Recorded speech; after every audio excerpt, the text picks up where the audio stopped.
Hello, everybody. This is Lorenzo here, back with a brand new podcast. It's been so long, but here we are, Enzo Beats in the flesh with Michael B, first guest in 2026. How you doing, Michael? I'm doing so wonderful. Thank you. Thank you for having me on. It's good to see you, sir. It's been a while seeing you just in general. It has been a while. I mean, life has been so busy. Life has been such a blessing, but I feel it. I feel when you were around, I was the youngin'. I was still a kid, and now everyone is calling me Unc. Everyone is calling me Dad. Everyone is calling me all these things, and it's a really fun experience. But definitely, it's been so busy. Well, that's pretty rich because I work a full-time job and I'm graduated now, and this guy's still in college. But this is your last year, right? This will be my last year for my undergrad. Right. Okay. So tell us about yourself, your undergrad. What are you studying? What do you like to do? Sure. This is my last year at UCI. I am the student conductor for the UCI choral program, which has been such a wonderful thing to be able to do. I'm also music director for Anteater Catholic. I help oversee generally Liwanag's operations as well. And when I'm not doing anything, I'm always thinking about ways of getting better at my classical music practice, ways of getting closer to God. And I also just enjoy going around Orange County and having fun experiences, impromptu experiences. Mm-hmm. Yeah. Mm-hmm. Nice, dude. And so, I mean, ever since I met you, I've always known you as a music guy. Great singing voice, by the way. I mean, like you said, you're the student conductor for UCI. What sort of got you, like, at what point in your life did you realize, like, I have quite a talent for singing? And I'm sure you put a lot of hard work into that talent too, right? Yeah. And Filipino culture, singing is just so permeable. I mean, you know, you meet any Filipino on the street. Right. They always be doing karaoke. Right. They always be singing. And my family was no exception to that. Mm-hmm. And where are you from in the Philippines? So my mother is from Manila. And my father is from an island called Samar, northern Samar. But my mother traces her roots back to Iloilo. Okay. So we are mostly from the middle of the Philippines, but my parents migrated to Manila. And so I consider myself a Manila boy. Okay. From that region. Mm-hmm. And my father actually grew up loving to sing. One of his dreams was wanting to buy a guitar. Mm-hmm. And during that time it was extremely difficult. So he wasn't able to achieve that dream. But he nevertheless loved to sing. And my father, and I want to talk a little bit about this later, but my father is a merchant marine. He works on cargo ships. One of the things that he did before the advent of like smart TVs and everything was that he would bring a karaoke machine onto the boat. So singing has been such a prominent part of my life. And then around the age of 7 or 8, my mother asked me if I wanted to take voice lessons. Mm-hmm. Actually, she really wanted me to get into music. Mm-hmm. Like every other kind of tiger Asian parents want their kids to get into music. And I loved to sing. And I was surrounded by good people. I was surrounded by wonderful coaches, wonderful supporters all the time. I did the musicals. I was Shrek's dad in Shrek the Musical. Shrek has a dad? Right? Is that like canon or? I don't know if it's canon or not. Right. But in the musical, in the DreamWorks approved musical, that's how it is. And then in 4th grade, I was at Horton. I was Horton in Seussical. So that was all fun. And I continued chugging along the path. I really got into church choir, church music, which has been such a massive influence on my life and the way that I view the world. And then around my 8th grade and a freshman year, I seriously got into opera. And that was something that my voice teachers did. They were opera singers, and they invited me. And everything is about community. It was such a welcoming community full of fun and wonderful people that I stuck with it for about 6 years. I'm still sticking by it. Those people are still my friends. Right. I were in Modesto, I would be doing all my stuff with them still. And so you trained like I don't know how you say classically, operatic. Oh yeah, Yeah, all yeah. that. When they say classical training, like that's one of the most important things. You know, one of the interesting things that I notice is, and I think this will be more of a trend in the future, is that classical singers are increasingly becoming important on Broadway. My friend was telling me the other day, like you have, and I don't want to get this into like a critique of the drama program at UCI, but this is just something that they ran into. Sure. Is that there was a musical theater major who was in one of the classrooms that our music program uses, and they were banging on the piano, trying to learn their music, and they could not read sheet music. Really? Yeah. And they were, I don't know, 2021, 2022. And so when I heard that story, I was just like, well, you know, thank God for music, thank God for classical music training, because increasingly in this age, I think I love musicals, I love Broadway, I love theater, I love stage, and I think eventually I might lateral onto that path. That's one of my dreams. Oh, really? Yeah, to be in theater. Oh, to be in theater. I remember you did. Was it Phantom of the Opera or no? What'd you do? You invited us like a year or two ago or something. Oh, that was a bona fide opera. That was called Turn the Screw Okay. by Benjamin Britten. That was a bona fide opera. It was a horror opera. Okay. Right. Yeah. But we're doing another one this year called Old Maid and the Thief, which is more along that, like, it is an opera, but we're playing around with the theater stuff. And then this year we've been singing these large ensembles every quarter that have a bit of musical theater. So Okay. this quarter I'll be singing this beautiful ensemble from Les Mis, One Day More. And in that I'm the main character, Jean Valjean. So I've heard like Les Mis. I've never seen it, but my family's seen it, and Yeah. they've always talked about it being like horrible. But they're also not music people, you know. They don't Yeah. like the musicals and the theaters of that. But it's also supposed to be like one of the best, right? It is. The music is stellar. For me, the plot is convoluted because it's from one of those old French novels that Right. are 10,000 pages long. Sure. But It's about the French Revolution, right, or it's something? partially about the French Revolution, yeah. It's Yeah. it's a satire on French society. It's also one of those stories of redemption that is very, very important. How someone like Jean Valjean, who's this prisoner, 24601, can see himself redeemed, and also, you know, all of the characters have their intrinsic motivations. There's no clear bad or good. You know, it's all within the context of their society. And also these broader narratives, like the antagonist, Inspector Javert, is this person is a policeman who's constantly trying to chase down Jean Valjean. And one of his motivations is that he doesn't see anything except for the law. You know, he doesn't see anything as redemption outside of imprisonment or Okay. State justice. Right. And so Jean Valjean is constantly being motivated to do good. He's a good person. He's a generous person, but Javert doesn't see that, and he has this cognitive dissonance closer to the end of his life between how can someone be so good, be so morally driven, and then also be a criminal. And those are those things that we have to think about within ourselves, is especially in the religious context, or even outside of a religious context, an ethical context, a moral context. Must we always evaluate everything by a flawed legal code, or do we have our own conscience to guide us? You know, and there's always things like the priests in Washington who, there was a new law that was proposed in Washington Ooh, trying right. to compel priests Right. about the confessional. And obviously, like, that's a conscience decision. And they all said, like, we'd rather break the law. And that doesn't make them bad people. Sure. Yeah.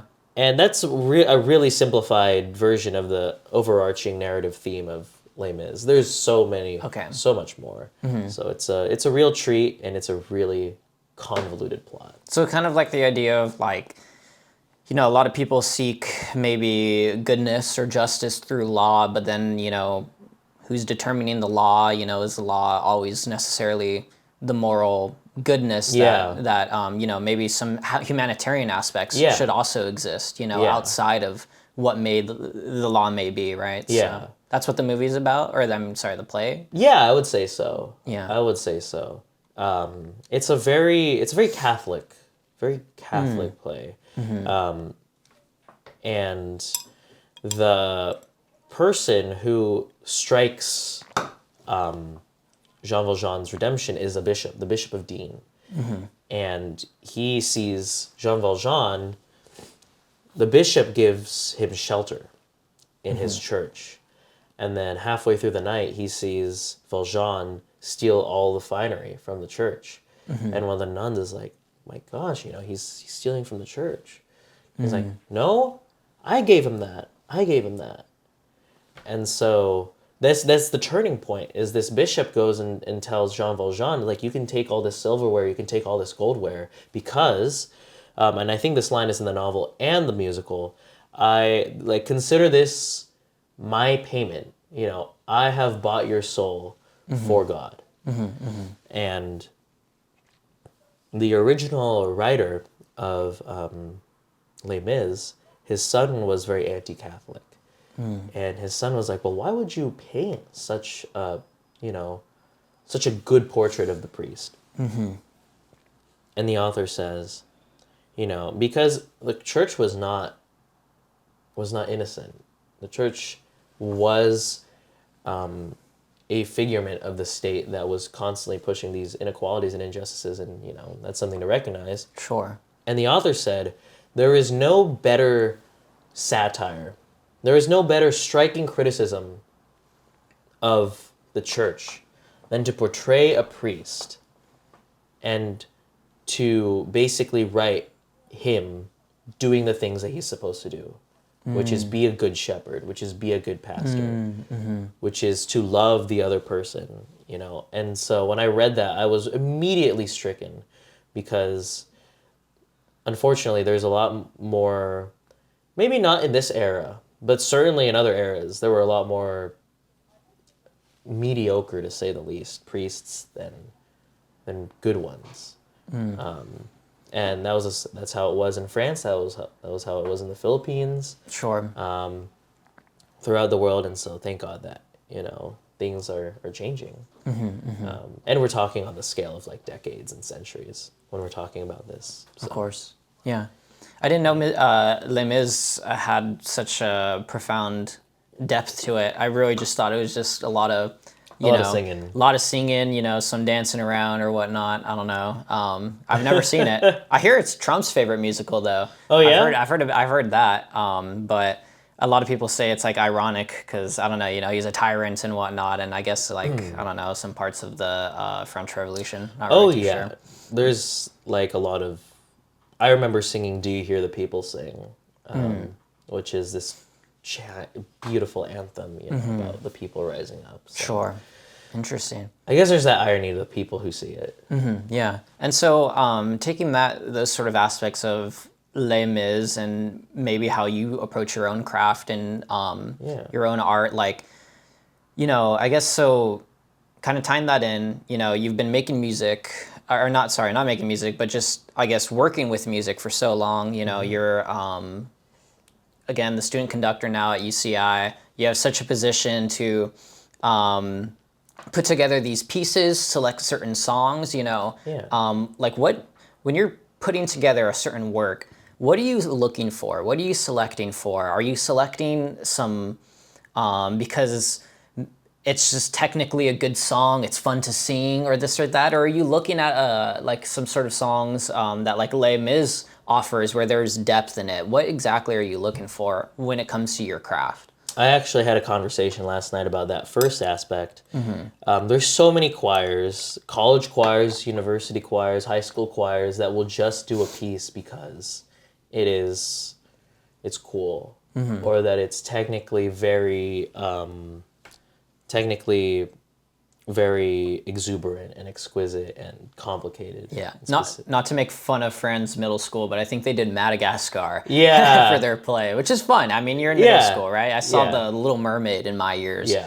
They did great. You know, it's fun. Yeah. But you're sorry not to take away from the conversation, but yeah, you're at a very important part of your life right now. So Yeah, and even comparing to other universities that I won't do right now, but other institutions like to put on these concerts where the music just doesn't make sense thematically, and that really irks me. You know, because to me, beauty is not just about the chords. It's not just about the notes, and it's not just about how well you can execute it. sure. It's about whether or not the singers themselves believe what they're singing, because you can feel it, you can hear it, and it's up to the conductor Sure. to present that proposal to the singers. And if the singers reject it, well then you didn't do a good enough job. Can I ask a question on that? Yeah. Specifically, so I remember you had invited me. It's probably been a year now. It doesn't feel like it per se, but you invited me to the Alzheimer's awareness. Yeah. If I remember, Yeah. that sort of that gig that night, and the whole UCI is it the chamber choir, just like the All the choirs. all the choirs came together. For context, they put on this sort of show, kind of bringing awareness to Alzheimer's. I think they brought in special guests too, and it kind of felt like people were putting together this sort of the sort of awareness to Alzheimer's that not many people know about. And so my question to you on that is like, one, did you have any role in at choosing any of the songs there? And two, how you said, like going into that, were you guys prepped on Alzheimer's? Like, were you guys prepped on maybe the facts about it or stories about it? And like, how did bringing that, like, how did you guys take it to the next level of not just learning the music, but also learning the story of, like you said, like, do you really believe it? Do the singers really believe it? Oh Right? yeah. This is gonna be a good one, because to that first point, a lot of the decisions are made by our by the professor, Dr. Irene Mezzaloris, but we did have a hand in designing the theme and choosing songs, because the whole idea was about finding light. Finding light. When we say this term, finding light at the end of the tunnel, but there's always light guiding you to illumine your way, to see in the darkness. It doesn't always have to be at the end of the tunnel. And so we were exploring things like that, to kind of drive home this idea that in any struggle, you're not walking alone. There's always a light guiding you. And for me, that was God. For a lot of, probably for Dr. Mezzaloris, she's a Christian. That was also a divine inspiration. And that led us to this collaboration with UCI Mind, which is the Center for Neurodegenerative Disease at UCI, one of the top institutions for research of this kind. And there was a lot of prep. This is the thing about the choral program at UCI, is that there's not another choral program in the United States where the top researchers in Alzheimer's and dementia and neurodegenerative disease, they came and gave a lecture on Alzheimer's, what it was, what it meant. And they brought in a caregiver, because that's another aspect of the process that gets overlooked, is it's this disease, as devastating as it is, works havoc not just on the person who has it, but on the people around them. Sure. Of course. This is, and it's such a complicated thing, because you'll have these moments of in and out with the person that you love, and it's so difficult to handle that. And a few of our members, their family members had dementia. Sure. And their family members had Alzheimer's, and so it was really sad and difficult for them. But we came in doing a job. Like, we were prepped to do it. And to see, because one of the things about that performance is that the first few rows were for people with Alzheimer's and their families. They were for people who had willingly participated in the survey and the studies that UCI Mind had provided. Oh, really? You had did you have Alzheimer like patients themselves there at the? Yes. Yeah. Yeah. Wow. And so there's a lot of people who know they have Alzheimer's, who know that their mind their mind is not will one day not be controlled by them of their own volition. Sure. And they continue to come and they continue to attend. And that masterwork, Alzheimer's Stories, has three parts to it. The first part is like the numbers, here are the numbers. Da, da, da. Right. Very matter of fact. Right. And then the middle. That was a historical sort Yeah. of like laying the context of discovering Alzheimer's, Yeah. right? Yeah. And this struggle has been a long time. In the scale of things, maybe about 100 years, 150 years. And I'll never forget, because the first thing that we repeat that comes from the mouth of an Alzheimer's patient is the first person who had Alzheimer's. And she said, ich habe mich verloren, which means I have lost myself. And so that was the underlying thing that ran through our exploration of Alzheimer's. And then the second part of that masterwork is exploring the different stories. These people have lived wonderful lives. The elderly in our communities have lived such important lives. We were talking about Marines. We were talking about even down to the beautiful dances that they would do. Right. Yeah. And all of that just to be slowly seeping away. Sure. And then the third part is for the people around, those with Alzheimer's and dementia, is, there are two things that don't go until the very end. One of them is love. Right. Like, love will always be there. Love is always going to keep continuing on, no matter what happens. And the second is music. And this is a true thing, that music helps people with dementia and Alzheimer's and these diseases to keep holding on. Tony Bennett, who was one of the most famous. Oh yeah, I saw him live actually in Yeah? 20, I think maybe 2010 at the Staples Center. Oh, I mean, yeah. it was whenever he was turning, I think like 80 or 84. It was on his birthday. We got to see him live, and yeah, great music. Such yeah. a blessing. To the end of his life, he was not there. He had dementia. He couldn't remember the people around him. But they still did a few concerts with Lady Gaga. Right. Yeah. And even when he wasn't there 100%, when the piano played, it was like Right. that. That's one of those beautiful things. That's why music is so important. As I go down this path, music is one of those underlying things that innately keep us sane. Without rhythm, without melody, without tune, without any of that, even like if visually the colors were so bright and vibrant, without that underlying thing that we can hear within ourselves, I don't know where we would be as people. Sure. Can I know this might be out of both our general expertise, but maybe we could just kind of touch base on it. Like, what do you think it is about music? Like, taking it like an anthropological perspective, like with the invention of music hundreds of thousands of years ago, what do you think it is about melodies, these beats, this sort of synchronization? Like, how do you think that's kind of interwoven in like the human story, maybe into even our minds, and like any sort of perspective that you could give on that? Well, and everything after this point will just probably be my speculation, but Sure. the idea of the work song, right? The idea of working to a rhythm probably was very appealing to our ancient caveman ancestors, right? To keep them on track, to keep them on beat. Okay, yeah. Definitely matching with the heartbeat. because there are things that need to be synchronized.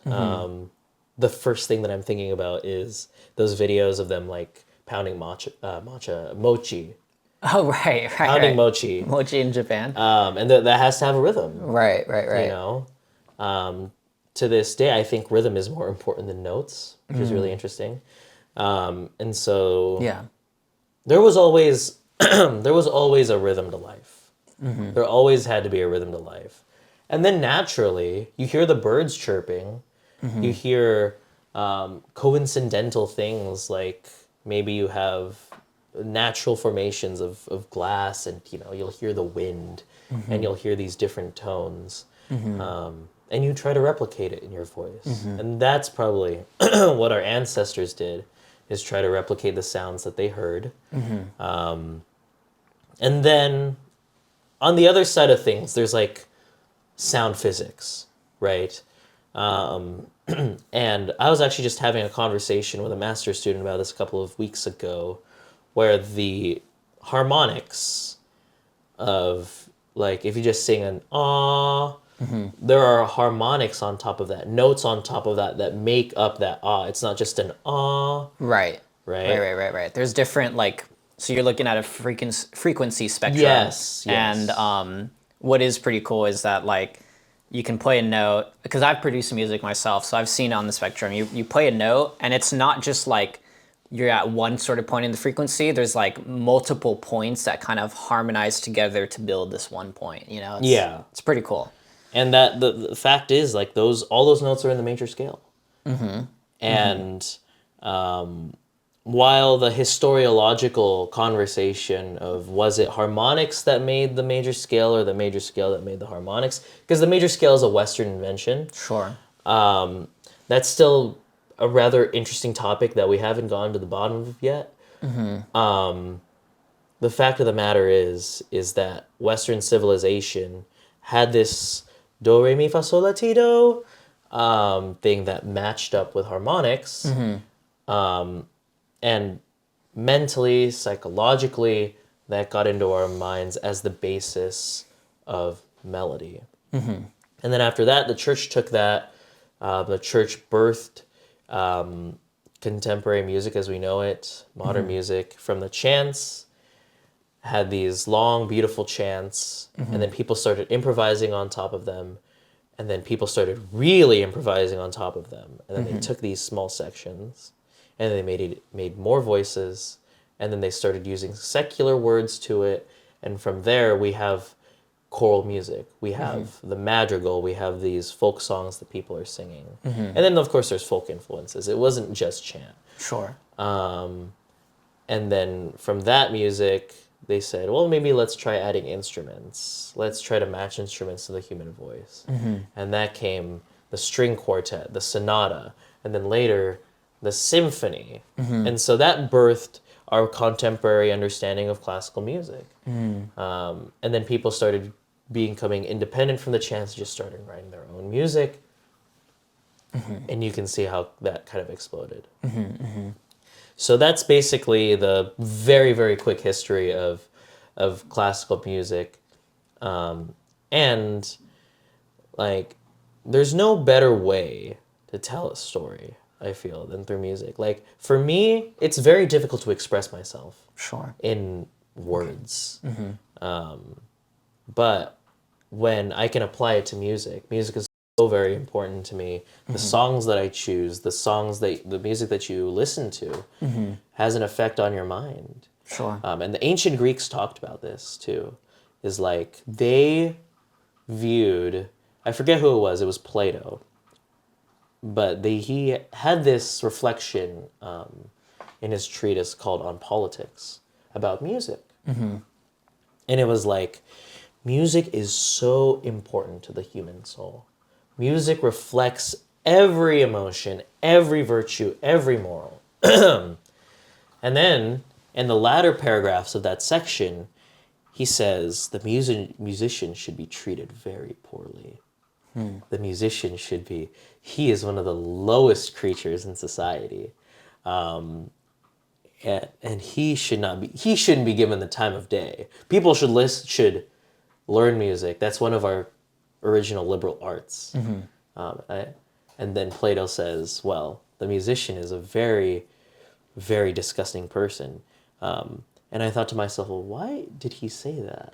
Yeah. He extols the virtue of music, but then puts down the musician. And then I thought to myself, well, if what he's saying is true about music, that music has such a startling effect on the soul, on virtue, on morals, then the musician is not, it's not that he is saying that they're morally repugnant.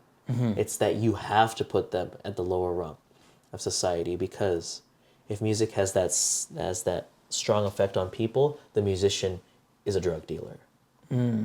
Interesting. The musician is peddling this beautiful drug of music to the people.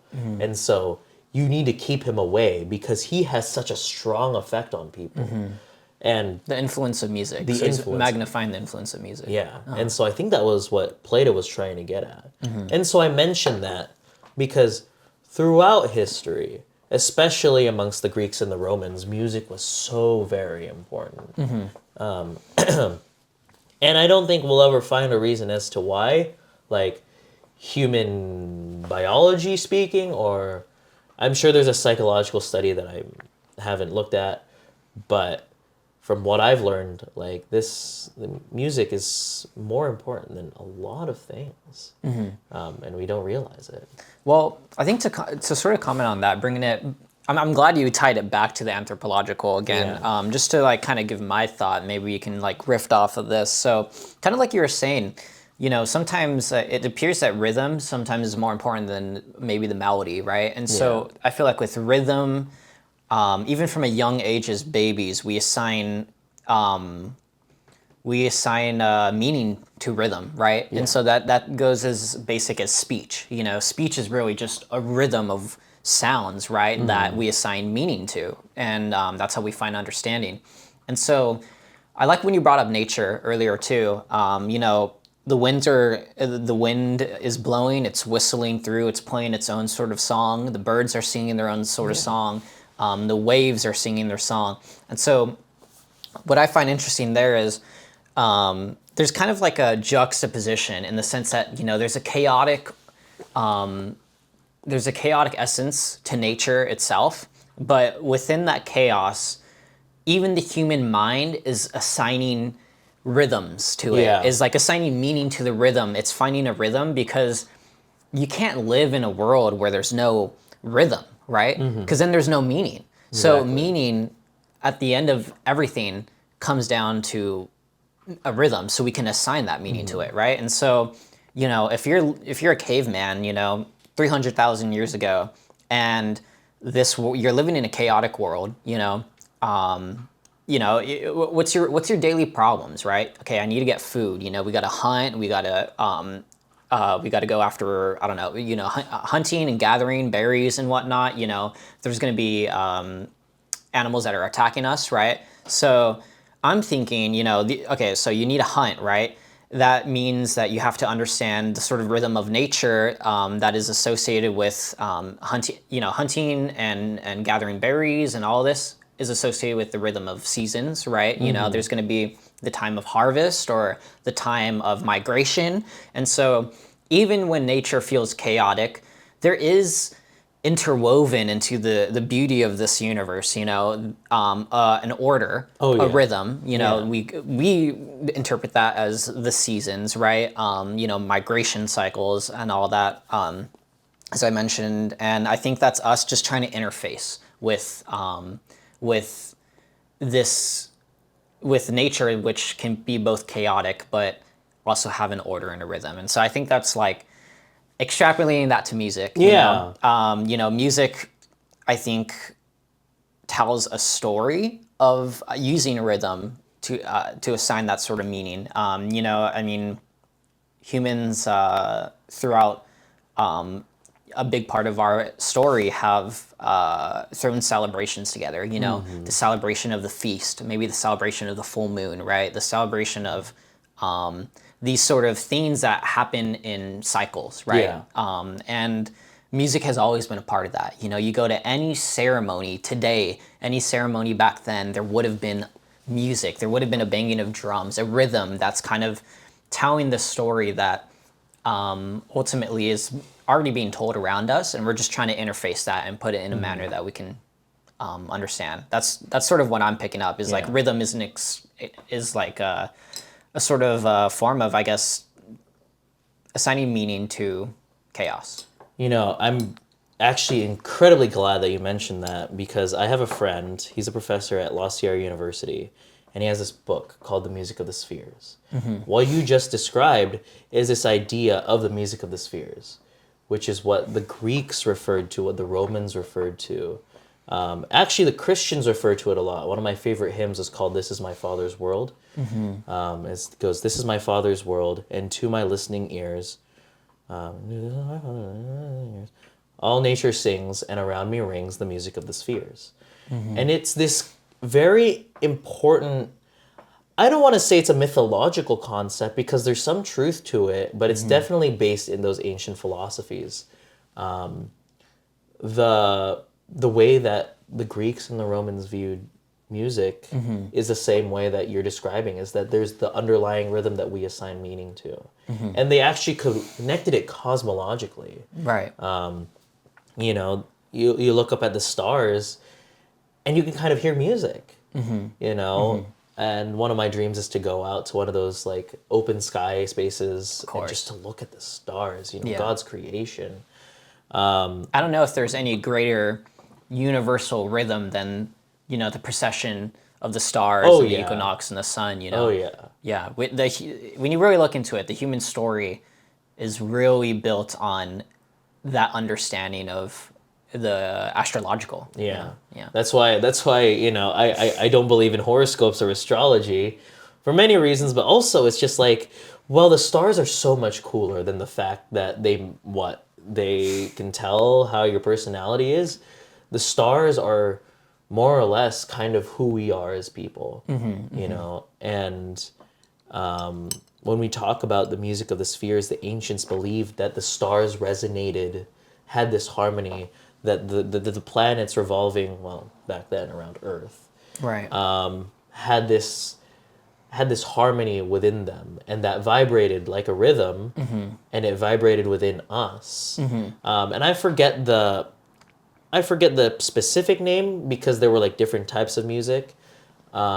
Actually, the music that we would consider music today, they called it kind of like bass music. It wasn't. It was. I forget the term, but it was vulgar music. Okay, right. That wasn't the music of the gods. The music of the gods was the rhythm of every day. Was nature. Was how the earth resonated within you, and so the ancients took that. A lot of the saints took that. Saint Augustine, Saint Thomas Aquinas. That's why they were like, music is kind of dangerous because it has that effect on your human soul. So I love exploring this topic, and I really need to read on it more about the music of the spheres and how, because once we get kind of back to that understanding of music, we can drive that connection of theology, of literature, philosophy, and psychology to get this more whole understanding of what music is to us as people. Sure. Yeah, I can imagine. So, it's easy to recognize that music has such a significant meaning on the human story, right? And then sort of taking that forward, it's had a significant meaning on your story as well. I've heard you gone, you've been to, I'm sorry, have you performed at Broadway? Have you performed, what's it called? Carnegie is what it is. Carnegie Hall. You've performed in Lisbon. I think you were going to be performing in Japan, right? Yeah. Maybe next year as well. And so this music is helping you write your own story, right? Oh, yes. And where do you see music taking you in the next part of your chapter? So part of that is sacred music.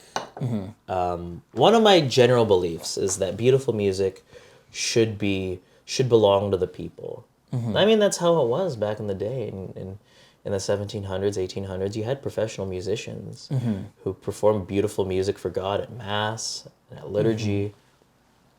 And now we're kind of getting away from that because we're kind of gatekeeping classical music, and keeping it to rich people, to the people that can afford it. I didn't grow up like that. I grew up in Modesto, California, where music, at least there was an attempt, and they are still doing it to this day. In my opera company, they made it a key part of their mission to introduce opera to the youth, to introduce opera at a consumable, affordable way. Sure. And actually, they're still on tour because they're bringing this story, this opera of Cinderella, around different places throughout the Central Valley. Very, I wouldn't say impoverished, but literacy rates are low. It's not a place that you would consider the haven of opera, and yet it is in the United States and in California. So, with that as the background for my story, I want to continue, number one, refining my artistry. If I want to hear good music, I must be an excellent artist first and foremost. And then number two, getting involved in the community, particularly in church spaces. As a devout Catholic that I am, I believe that the church should be the haven for music, for beautiful music, especially in this secularizing world where music is starting to lose its meaning, and melodies become meaningless, words become intangible and unimportant. The church is the place where I would love for communities to gather and hear beautiful music in the presence of God. And that's a whole nother conversation that we can have for hours, is what the church has taught about sacred music, what the saints have talked about sacred music. There's a new book called Rejoice in the Lamb that was authored by Cardinal Sarah, that is about sacred music and liturgy. But that is one of my paramount goals, is to become an excellent artist and a brilliant crafter of sacred music for the Holy Liturgy in churches, not just in the city, but in the suburbs and the rural areas, to train people to be musicians as well. Sure. I'm a big lover of education, and so I want to help train young people to be good musicians through the church model. The church music minister has a two-pronged role. People forget that. They're meant to be good musicians, but they're also meant to be good ministers. They need to reflect and inform and know the theology and know God and impart that upon the people that they're serving, which is not just the congregation, but also the choir. And then eventually down the line, I want to be able to record. Recording has been a big part of my journey here at UCI. We regularly record new singles, new albums. I think in about a couple months, we'll be recording another EP of sorts, another Christmas EP with our choir. So that's fun, but I want to be able to uplift voices, not just because they're marginalized, but because their music is super cool. There's a lot of lost music, and one of my favorite things is discovering new music in the annals of libraries and archives, and bringing that and recording that, because I feel that as sacred music ministers, you don't just have an obligation to the congregation, to the choir. You also have an obligation to all those who came before you, the way that they worshipped. We're very fortunate enough in this time in the modern century to be able to access those archives, those records, and, sing this music in liturgy or in concert. And if you're just, performing the same old stuff, and not training your people to rise above and to have that heart for greatness, you're kind of failing at your job as a music minister, I believe. Yeah, it's definitely an important role, right? The music minister. You have to understand that, like, sometimes what you're putting out, the art that you're putting out, the music and the theology and the sort of story that you're putting out can sometimes have more of an influence than maybe the priest's homily, in a mass. Because, back to what we're talking about, the rhythm of music, both the melody and the rhythm, there there's more there. I feel like it's more understood universally. Yeah. Anyone can understand the emotion, the story that music tells, and so it's a very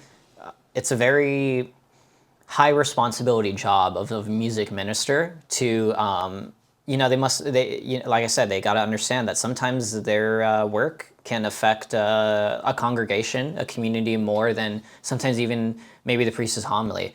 Do you agree with that, or? Oh yeah. Yeah, yeah. I mean, there are songs that we might think as cheesy, that a lot of people on the traditional side, I'll say, think as cheesy, but there's something to musical theology, something to the hymns.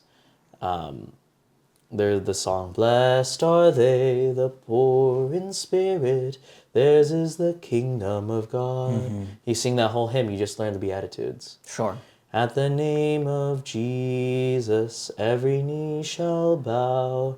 You just learned one of the most beautiful parts of Paul's letters. Sure. At the name of Jesus, every knee shall bow, in heaven and on earth and under the earth. Every tongue confess that Jesus Christ is Lord. So yes, there is, I 100% believe that music has such a wonderful effect. And that's why you shouldn't sing inane music. I don't want to call it inane, but there is music out there that is spiritually mediocre, or even harmful if the theology is misplaced.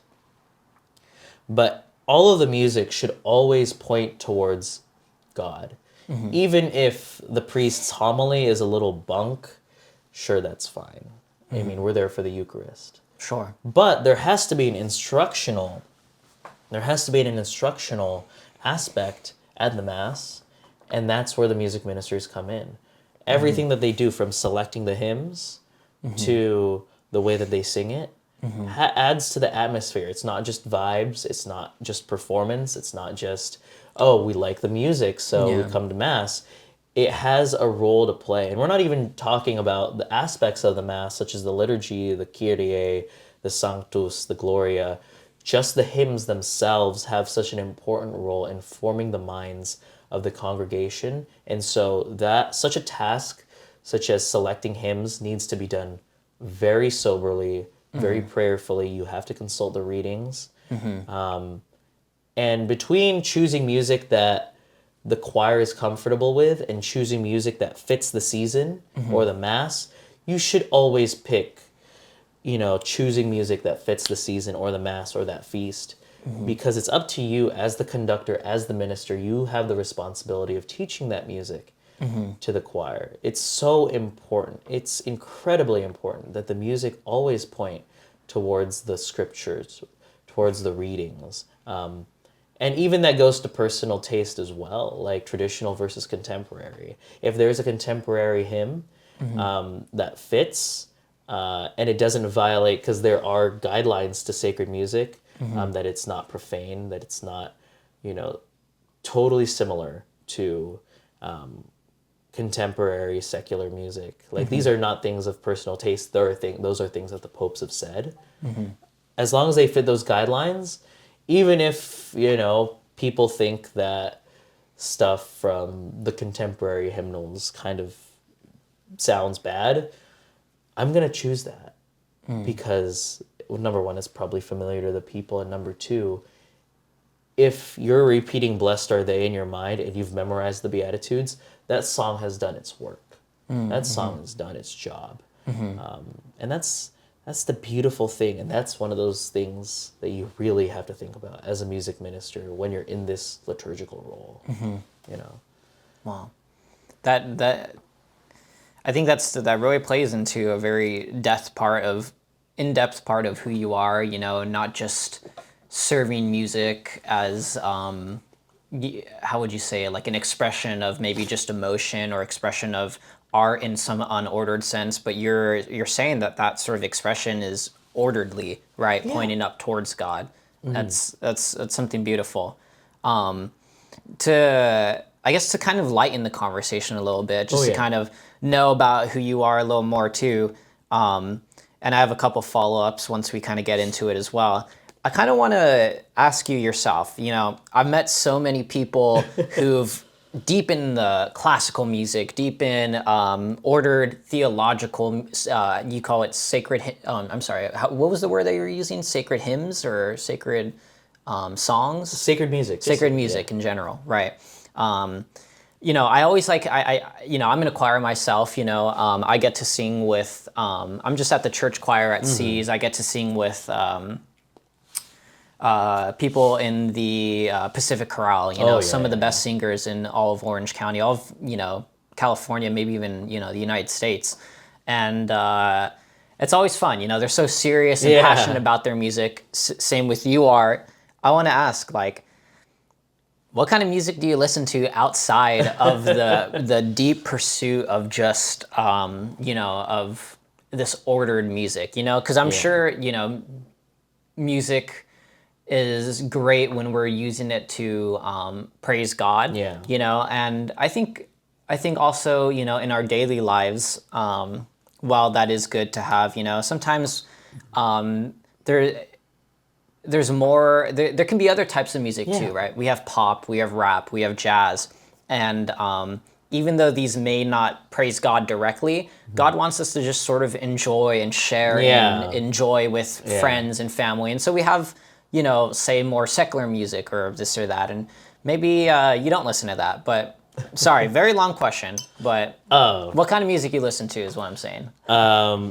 There's so much. My music is really diverse. I loved listening to, when I was younger, I loved listening to the Beatles.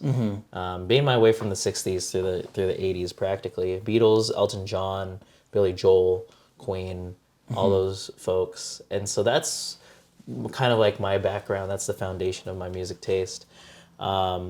Definitely growing up, a lot of popular Filipino music. And by the way, I teach a course on that at UCI, Right. on popular music in the Philippines. So that's been a big part of my identity. And there's some wonderful tunes, wonderful music from that tradition. A lot of Broadway, a lot of musicals. A lot of people don't know, but I've been kind of embracing it in recent years, is that I love Broadway. I love musicals. And my dream is to not be on Broadway, but perform in Les Mis or Miss Saigon in Manila, because there's a growing musical scene. And then people will be surprised to hear that I actually really dig country. Okay. I love Toby Keith, which I think he passed away a couple of years ago, unfortunately. And I love rap. Like, I will listen to rap when I'm walking, when I'm jogging, and not any like crazy niche artists. I'm very like surface level on this, but I love listening to Kendrick, Kanye, Tyler the Creator, all those folks. Those are my jam. But the one thing that people will not be interested to know is that, number one, I love long drives. I love long drives. I'm completely fine with driving 2, 3, 4, 5 hours. But I don't listen to music. I don't listen to music. Really? At least maybe for the first hour, I'll listen to music, and then I'll switch it over to podcasts or even just silence. Music is... It's like... Music is so important to me that I can, if I'm like consciously listening to it, like I want to give it my attention, and I can do that for like an hour. And then after that, I'm like, okay, it's the same stuff. Or like, I can't give it as much attention anymore. So I'll switch over to it. So I actually surprisingly don't listen to music without intention. Right. you Okay. know? Lyrics are very important to me. Unless it's rap, and then I can't really hear it anyway. But they're very important to me, and so that's that. Those are my music tastes. I like to make them wide and varied as possible, and I love. There was one time in my life that I was just listening to protest and war music from the Troubles in Ireland. Oh Northern yeah, Ireland. yeah, yeah. and yeah. Sorry, go ahead. I also just have an affinity for Celtic music. Sure. I'm glad you brought that up. Yeah. I love Celtic folk music as well. There's like a couple songs that I've started to pick up. Actually, like modern kind of Celtic music, but I don't know what it is about folk music, and I think you kind of get a little bit of that in country. A lot of people are like, I listen to everything but country, and like once you start to get into country, you kind of realize that there's like kind of a rawness to the sort of music that you're being heard. Of course, there's more like country hip hop now and country pop, which is still very, very good. But when you listen to some of those country songs from even as far back as like the 40s or the 50s, throughout the 60s and 70s as well, I feel like it just kind of calls back to that like raw human story that you especially get in Celtic folk music as well. There's some, I don't even know her artist, but let me see if I can find it just to sort of recommend it. Yeah. But it's so raw, and like you just kind of want to be like near a fire at night on like the full moon harvest kind of thing. Like it really calls back to you. Let me see if I can find it here. I love folk music. There's one of my friends is a composer, choral composer, Sean Kirchner, and he is big on American folk music. So, what is American folk music? So, you'll hear it a lot from Appalachia, Right. Okay, like that's what I think of. West Virginia, Sure. along those mountains, and people like to say cynically that America. Well, number one, America is a melting pot. And America just takes other traditions, but there is a native folk tradition to the United States of America. And I'm not talking about Native American or Indian folk traditions. Like, to the idea of America as a concept, there is native folk music. And that's your bluegrass. Right. That's your, actually, rockabilly and Motown. Those are expressions of African American folk music, which itself was taken from the slave song. Sure. In the 1700s, 1800s. And then if you follow my sacred music account, mcb.sacredmusic on Instagram, I talk about sacred harp, which is our national native folk tradition of sacred music. And that has its very interesting origins, interesting sound. So, yeah, America has such a rich folk music tradition that unfortunately here in California, we don't get a lot. Yeah. There's not really a native Californian folk music tradition. No, yeah. But you go over to Kentucky, you go over to West Virginia, that particular region of the United States, oh, you're going to get it. Yeah. And it's really cool. It's almost, it reminds you of Byzantine chant, actually. Really? There's some music out there on YouTube that would be a fun exploration. Okay. But yeah.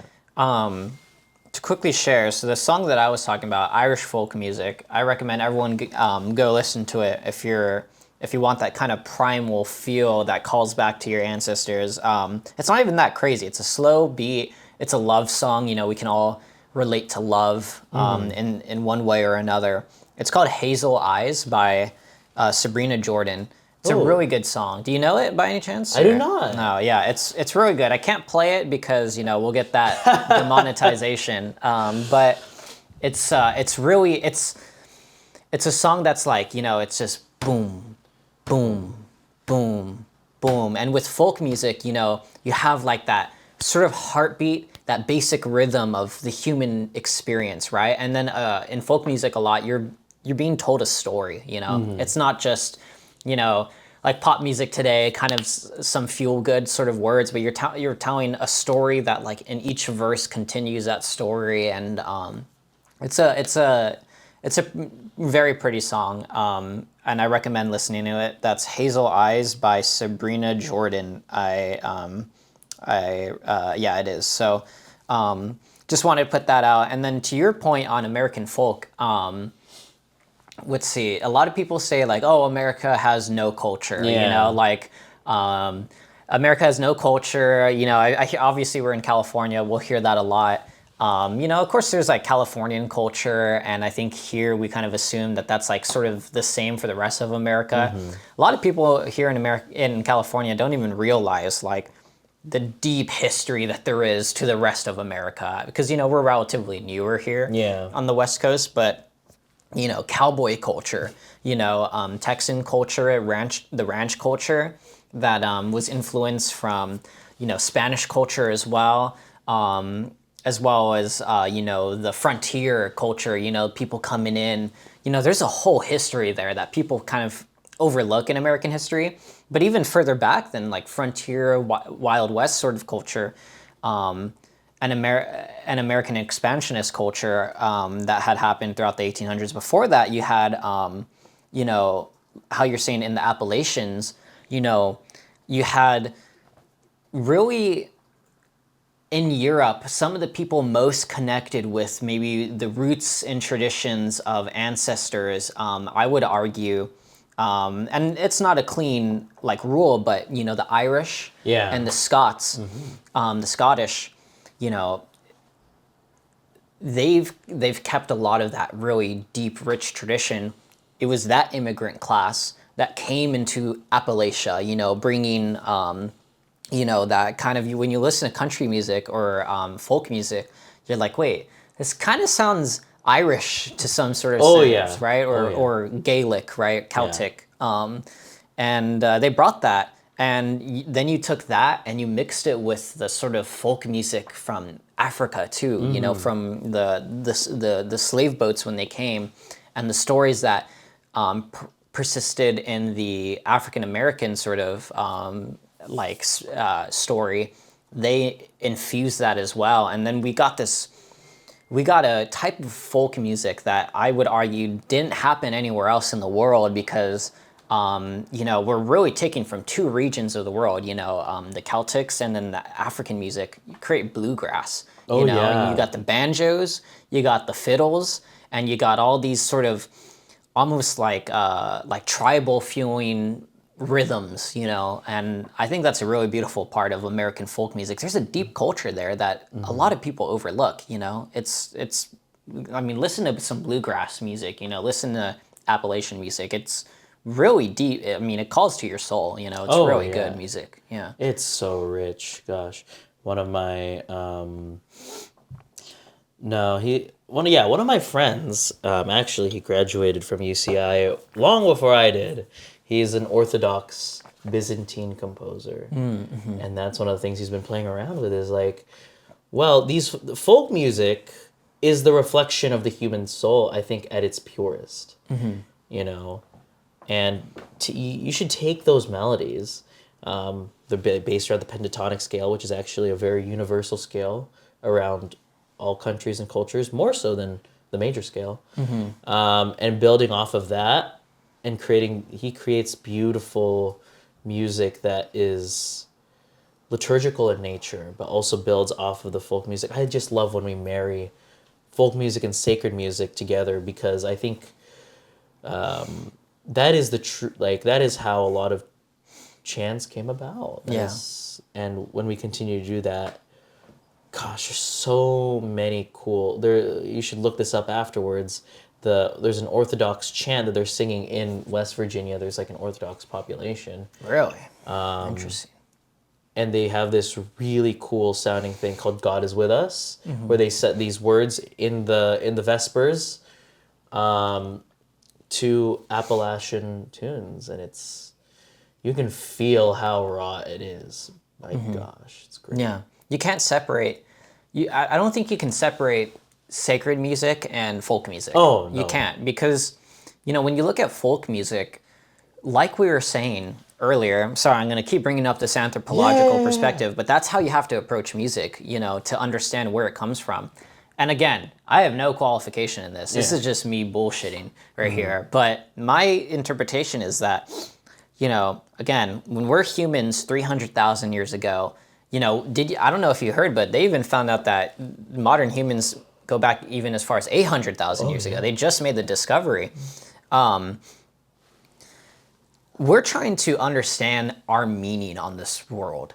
We're trying to understand our meaning in this universe. We look up at the stars and we realize there is something greater than us. There's a natural order to nature. There's seasons that cycle through.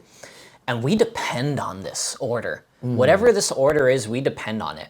And if we're going to make it through the next harvest, we have to be in tune with nature. We have to be in tune with whatever this order is as well. We can't just shy away from it and ignore it, right? And a big part of pursuing that, music is, from the beginning of the human story, has been a calling out to whatever this natural order is, right?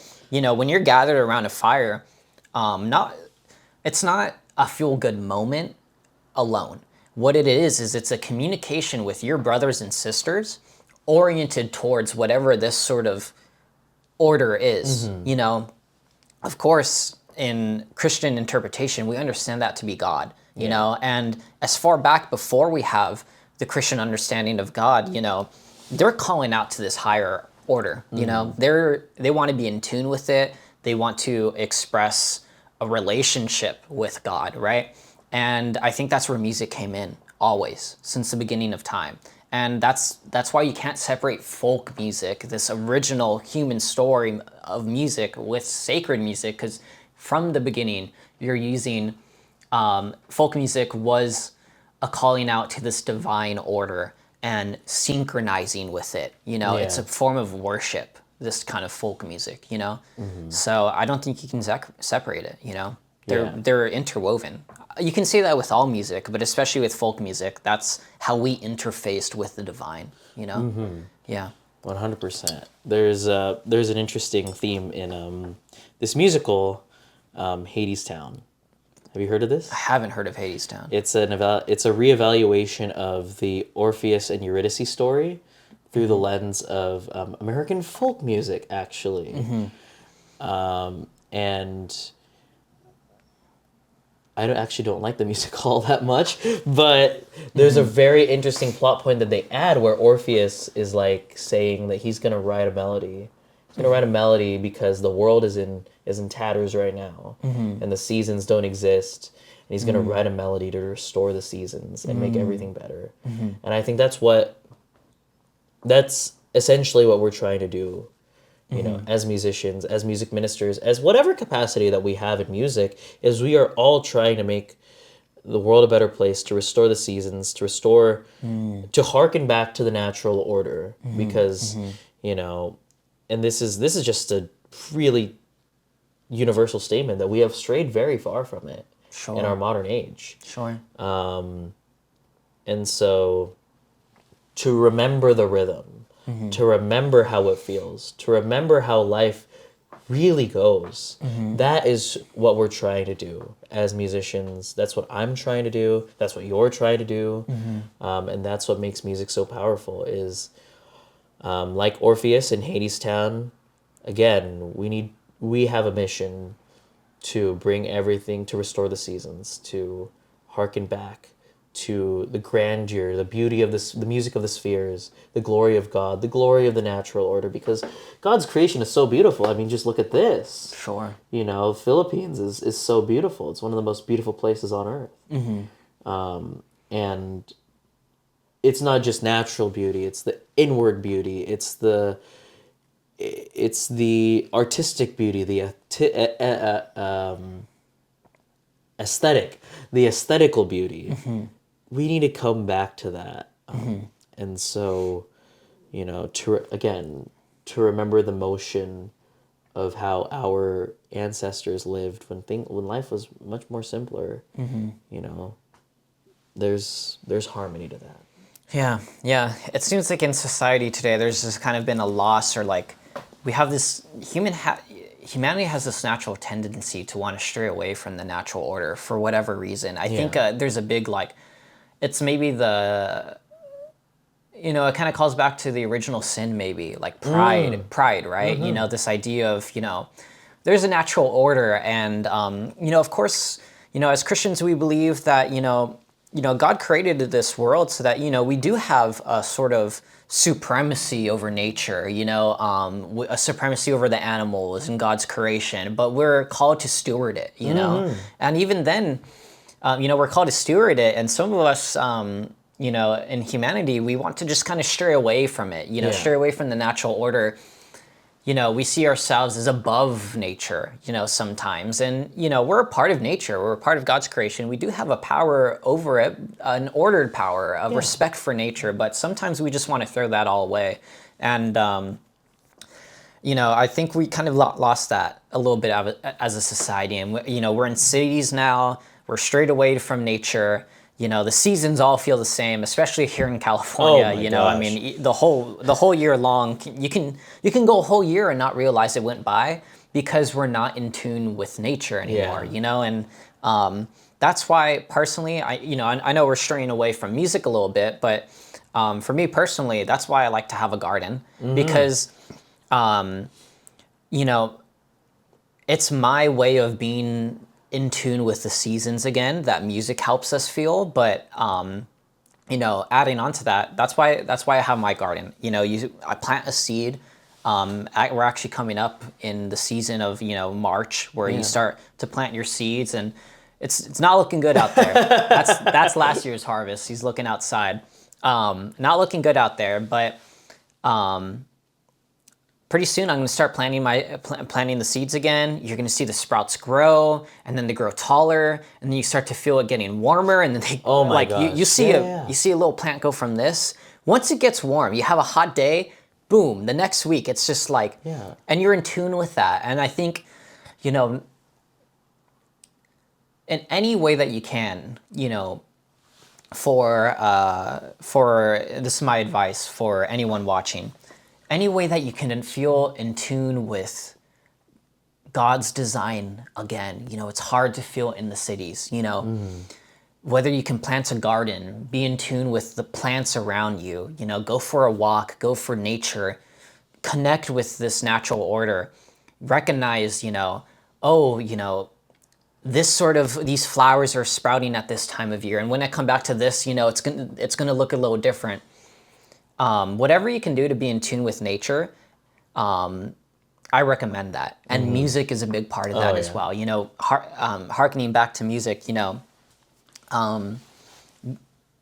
we have different kinds of songs for the different seasons too. We have holiday songs, Christmas songs, of course, help us feel in that mood in that season. And we can kind of feel that sensation year round if you're putting intention into how you live your life. And music is a great way into helping us establish that sort of intention. What's beautiful about Catholic tradition is, hearing from secular friends, they love the Christmas season because there's a worship in it. There's an addition of sacred music that the secular world has adopted. But what's so beautiful is that as Catholics, we get to have that throughout the year in more ways as well. We have the Lenten season as well, and especially like the Triduum was one of the Triduum for me last year.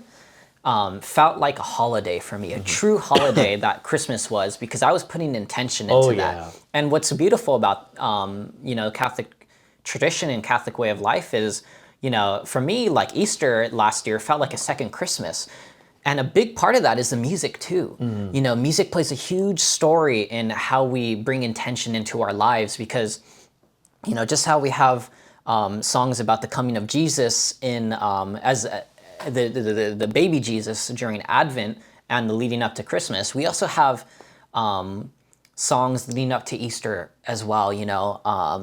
We're preparing for Jesus's ultimate, death on the cross and resurrection, and we sing about a restoration, a new life, a new inheritance of God's kingdom that is opened up to everyone, and music is a big way of helping us feel that season. It's hard to feel that if we're not talking about it, and the way we talk about it in a manner that everyone can join in and everyone can understand is through music, right? That's how I relate it back. Long monologue, but in short, God wants us to live each day intentionally, and some of the ways that I try to express my recognition of God's love, because another tangent again, God created this world, and when you look at the beautiful world that he created around us, oh my gosh, see his love and you see his intention. Yeah. And each day I try to recognize God's love is by just giving thanks for the natural world. I try to keep in mind, okay, like, is it a gray sky today or a blue sky today? Am I thinking of for the blue skies? Am I thinking of for the gray skies? Am I thinking of for the green trees? And it helps me keep in touch with the seasons. It helps me be intentional about each day and the beautiful order that God created. And throughout the year, we best express that through music. Harkening back to the anthropological perspective, there's hymns of the harvest season. There's hymns of the Yule season.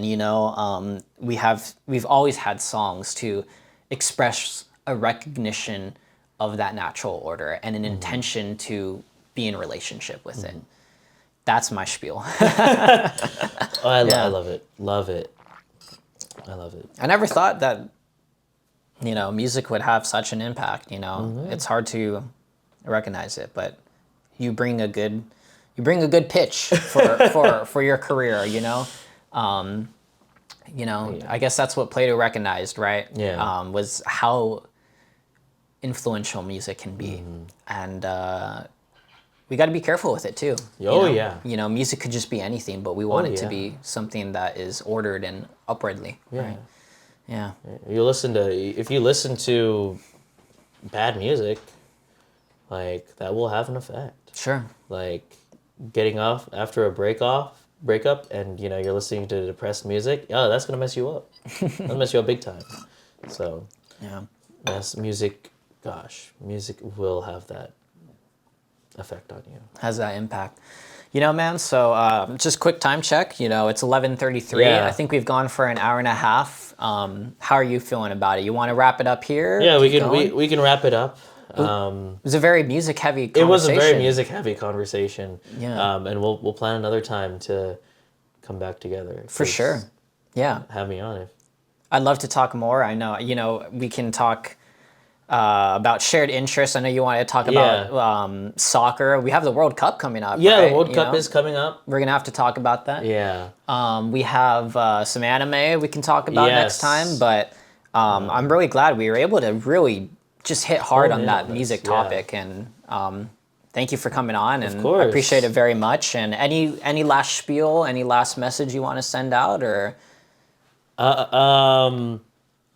Follow my Sacred Music account on Instagram if you can, at mcb.sacredmusic, because I try to post regularly on that, just short snippets, 3-minute videos on sacred music, as well as my favorite selections. And again, music is part of who we are as people. And also, just as, we haven't even delved into sacred music. It's part of who we are as Catholics. If you're not singing as a Catholic, you're doing something wrong. And so, just keep singing. Listen to good music. Listen intentionally. Listen intentionally. And if you don't know how to read music, if you don't know, like, the different terminologies, pick it up a little bit, because that was part of our original liberal arts. The quadrivium is what we called it. It was music. I'm probably going to get this wrong. I'm pretty sure it was music, astronomy, grammar, and something else. Sure. Yeah. But someone will check me on that. Sure. All right, man. Well, thank you very much for this sort of history lesson on music, and really just a wake-up call to, give music the beauty that it deserves, the intention and attention it deserves. Right. 100%. Yeah. Thank you, man. Appreciate it very much. We'll talk again soon. Okay. Of course. All right. Thank you, guys. Thank you, everyone, for watching. See ya. Thank you.